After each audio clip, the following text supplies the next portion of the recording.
Isa kang OFW. kabila po ng Saludo ako sa'yo. Kasi ramdam ko kung gaano kabigat ang dinadala mo. Bago ka umalis, dapat buo ang loob mo. Dahil hindi biro ang buhay sa abroad.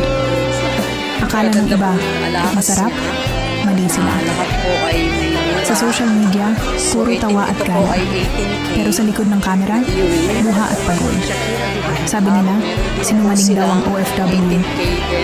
Bakit? Kasi tinatago namin ang sakit. Para hindi mag-alala ang pamilya. Sa post, masaya. Sa totoo, wasak. Kaya bago mo husgahan ang isang OFW, subukan mong lumayo. Saka mo malalaman. Hindi saya ang abroad. Sakripisyo to. Pero laban pa rin. Para sa pamilya. Para sa pangarap. So, bye na.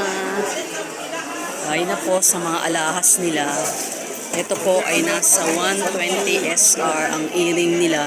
So, sa bangle is medyo mas mahal lang ng konti ang bangles nila. Pero mas makakamura po kayo pag dito kayo bumili ng alahas.